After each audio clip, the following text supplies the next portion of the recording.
Good morning. Hey, you guys. David here, and I just thought I'd try something a little different today to stand up and do my morning reading. And so yeah, I've been fooling around a little bit. So the topic, what I wanted to speak about today was happiness and the illusion, I think, of happiness. You know, most of the people that listen to my videos or watch my videos are people who are in recovery or are searching for something and maybe looking for happiness. and this idea that we can be happy. And what is happy? Gosh, I don't know. You know, what is happy? You know, I mean, there's, I think, a level of contentment that can come, or you know, from being here on the planet, but level of acceptance, level of gratitude. But we've been told most of our life that if we can find happiness in things.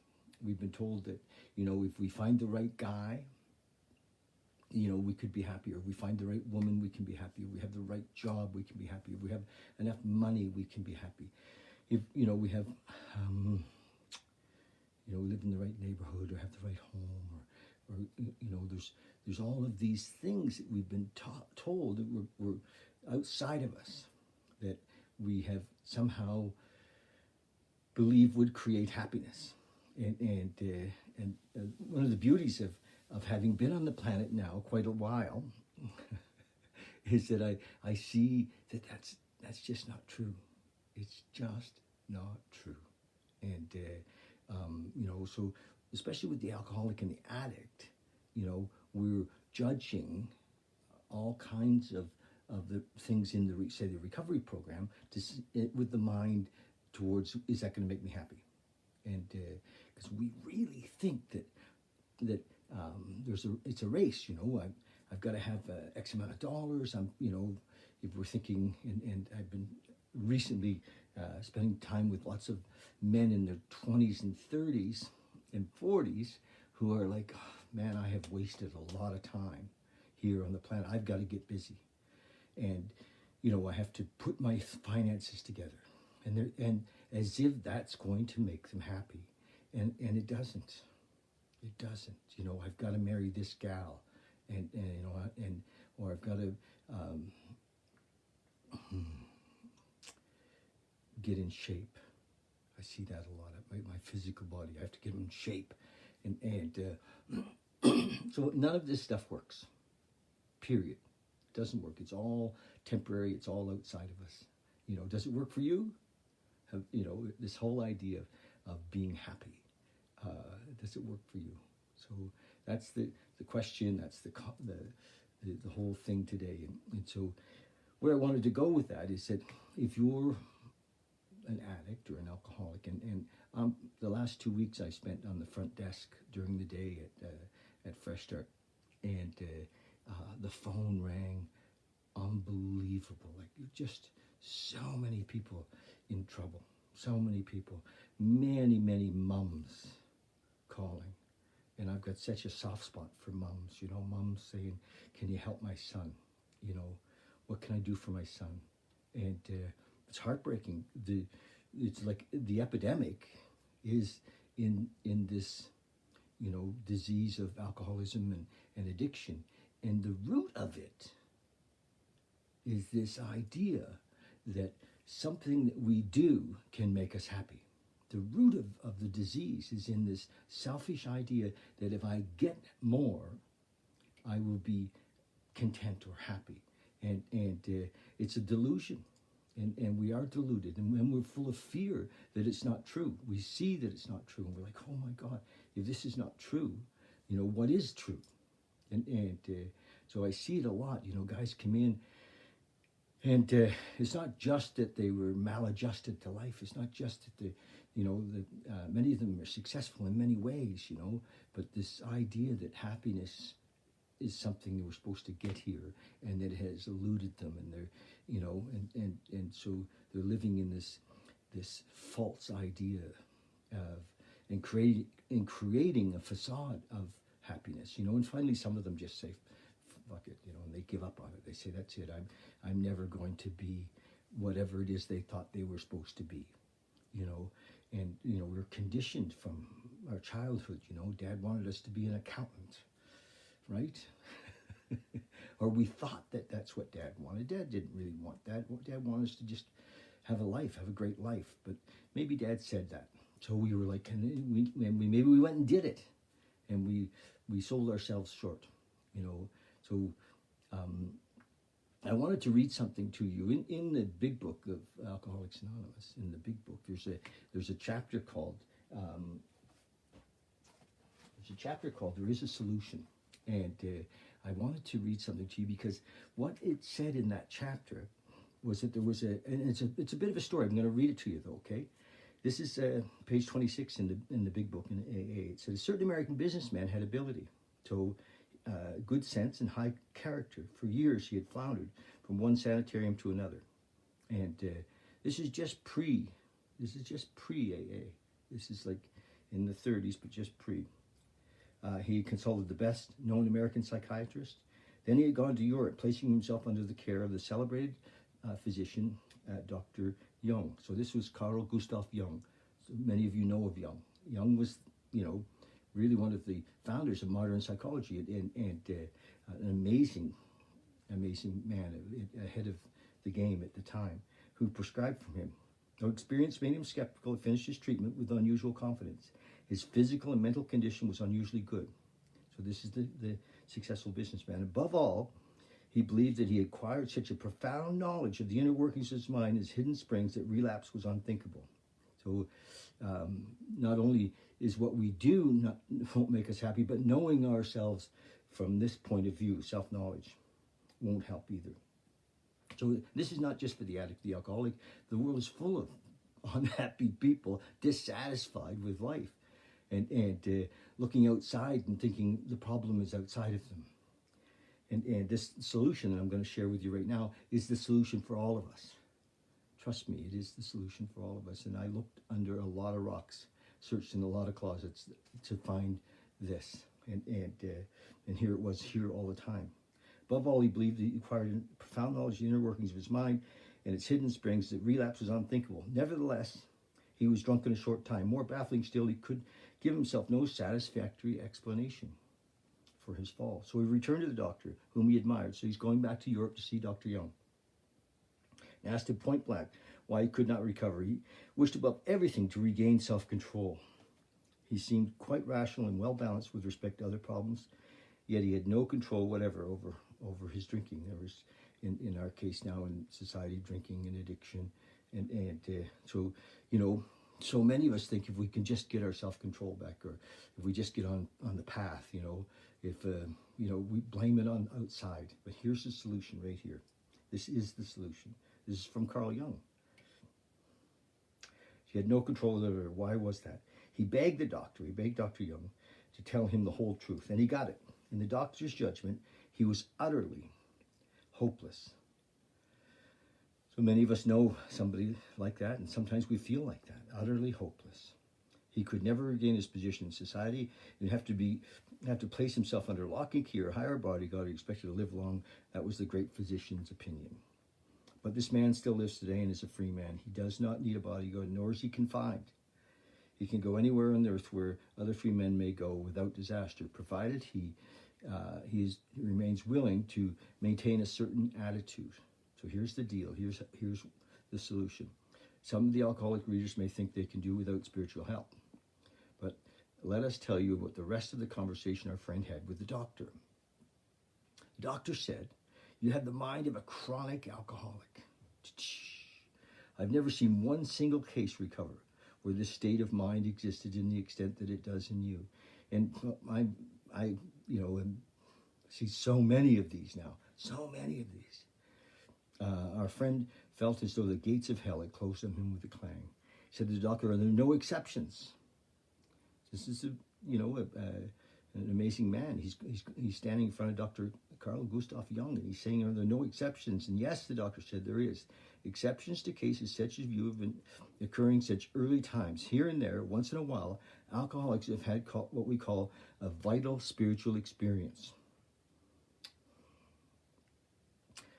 To me, these occurrences are phenomena. They appear to be in the nature of huge emotional displacements and rearrangements. Ideas, emotions, and attitudes which were once the guiding force of the lives of these men have suddenly cast to one side, and a completely new set of conceptions and motives began to dominate them. So this is a complete change, a psychic change, a complete change of our, so we instead of being self-centered, we essentially become God-centered. And it goes on to show us how to do this in this book.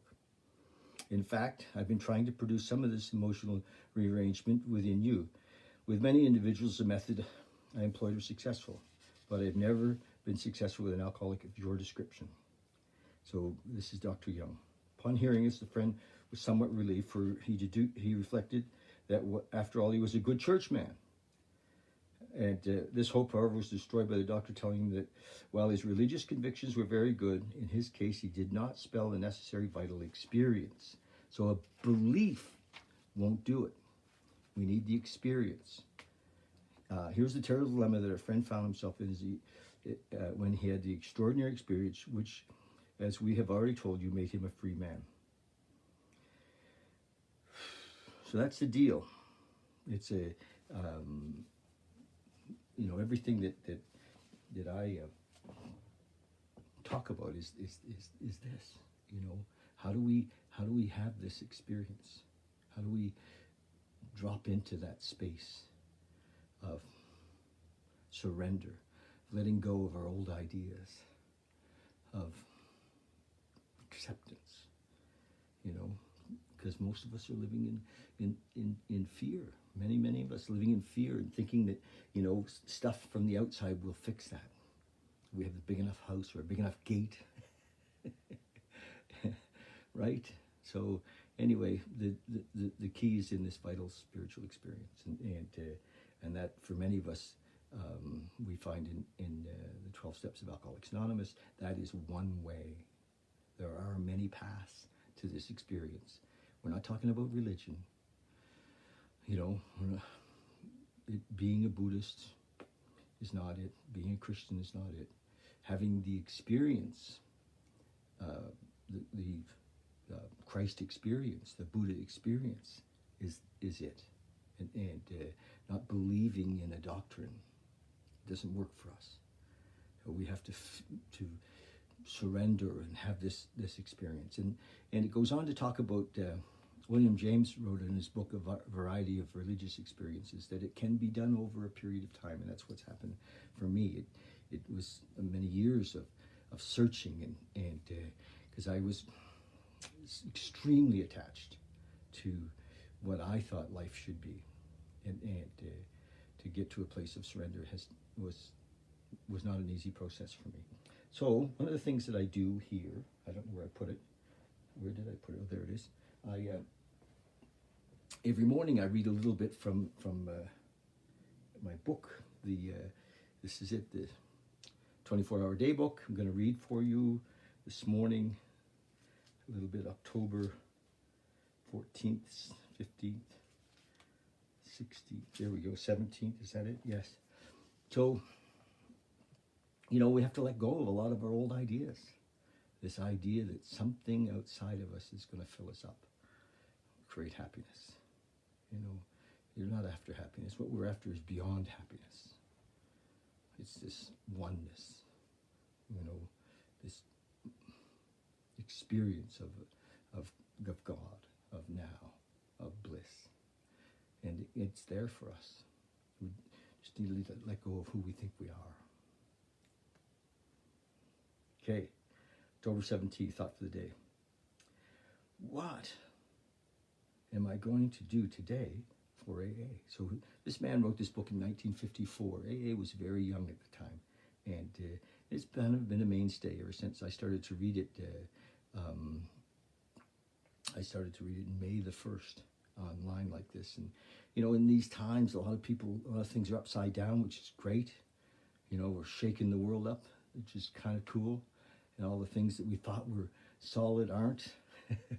So this is what is this experience of a higher power. And I encourage you to look deep, and if you want to chat about it, I'm available to chat about it and to help with the experience. Others can help us to find the experience within us. Others can help us find that experience, and so here we go. There we go. What am I going to do today for AA? Is there someone I should call up on the telephone, or someone I should go to see? Okay, in service. He's talking about service. Is there a letter I should write?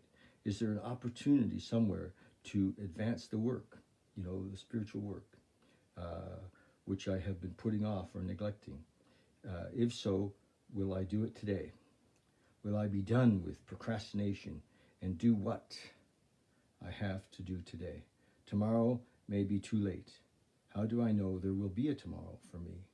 How about getting out of my easy chair and getting going? Do I feel that AA depends purely on me today? So my AA, my God experience, because that's how I see the 12 steps now, is just a direct path to an awakening. It really is. It's not, we think that maybe an awakening has to be from some mystical experience. We've got to go to Peru and do ayahuasca, or, we have to, and that's not true. We can have this here, now, right now. We can be who we are, which is this. We are this. We are this. Bill Wilson said in We Agnostics, God either is or he isn't. Either he's everything or he's nothing. If he's everything, then that is us. So it's just a realizing of that is the awakening. A realizing that we're not all of the stuff outside of us, but we are this one inside of us now. Okay, meditation for the day. Today, look upward toward God, not downward towards yourself. Look away from unpleasant surroundings, from lack of beauty, from the imperfections in yourself and in those around you. In your unrest, behold God's calmness. In your impatience, God's patience. In your limitations, God's perfection. Looking upward toward God, your spirit will begin to grow. Then others will see something in you that they also want. As you grow in the spiritual life, you will be enabled to do many things that seemed too hard for you before. So beautiful writing. This is from the 24-Hour Day book, written in 1954. It's beautiful, really sweet. Prayer for the day. I pray that I may keep my eyes trained above the horizon of myself. I pray that I may see infinite possibilities for spiritual growth. Beautiful. Okay, you guys, want to be happy? It's not outside. It's not in the future, right? And, it's not in looking to the past either. It's not in somebody else. It's not in owning stuff. It's in us now. We are that. So let go of the idea that we can achieve it. There's no achieving. Hi, good morning. Did a little talk this morning on happiness. Or not. Okay. Love you guys. We'll talk soon. I put this up on YouTube. I love it if you'd follow me on YouTube. I keep asking for that. And yeah, YouTube, it's under Battling Beyond, Project Awakening. Love it if you'd subscribe there. Thanks. Hi, Kaylee. Kyla?